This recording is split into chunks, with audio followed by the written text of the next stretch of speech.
Olá, pessoal, tudo bem?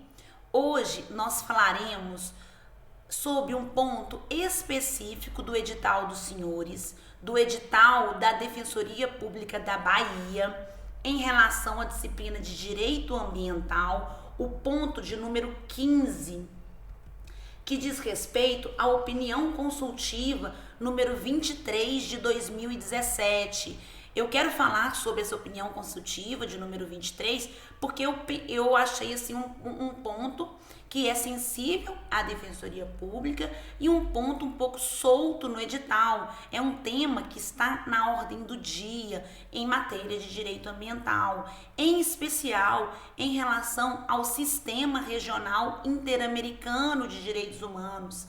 Desde a opinião consultiva de número 23 de 2017, nós temos um novo paradigma de tratamento do direito ao meio ambiente. A Corte, ela fez uma leitura contemporânea em relação ao tratamento do meio ambiente como um direito humano. Essa opinião, ela foi realizada em razão de uma consulta feita pela Colômbia no exercício da jurisdição consultiva da Corte.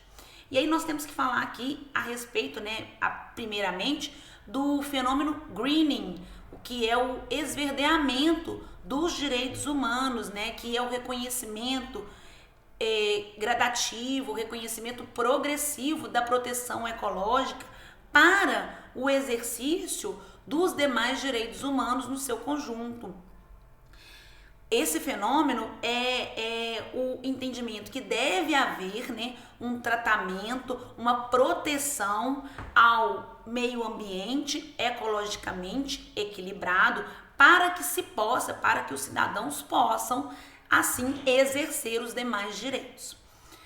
A Corte, na opinião consultiva de número 23, ela avançou muito porque ela reconheceu deveres, por exemplo, de proteção que o Estado tem que ter com o meio ambiente, por exemplo, em relação aos chamados direitos ambientais de participação. E esse é um tema, eu acredito, um tema sensível para a Defensoria Pública. Porque os direitos ambientais de participação, o que eles envolvem? Envolvem garantia do acesso à informação, envolve a participação pública na tomada de decisão e também o acesso à justiça. E aí, falando especificamente sobre a opinião consultiva de número 23, nós temos que ter em mente o quê? Que a Corte, ela disse que nós temos um direito humano ao meio ambiente.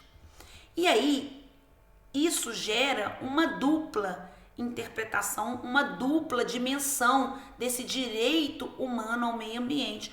Uma sob a perspectiva individual e outra sob a perspectiva coletiva. Quer dizer, sob a perspectiva individual, a Corte ela reconheceu que o direito ao meio ambiente ecologicamente equilibrado ele tem uma perspectiva subjetiva, individual, que aí torna possível a judicialização desse direito pelos indivíduos. Por exemplo, se representados pela Defensoria Pública.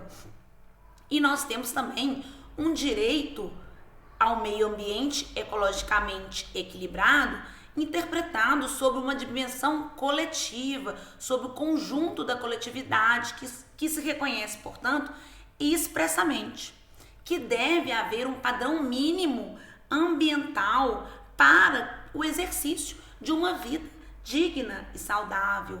Deve existir um patamar mínimo de qualidade ambiental. Ele é indispensável, esse patamar mínimo. Nós falamos sobre o mínimo existencial ecológico ou mínimo existencial socioambiental, que há o reconhecimento de que deve haver condições existenciais básicas. A exemplo do saneamento básico, deve haver um mínimo existencial, um padrão mínimo em termos ambientais para a realização de uma vida digna e saudável. Tá certo? É isso que eu queria passar para os senhores. Até mais!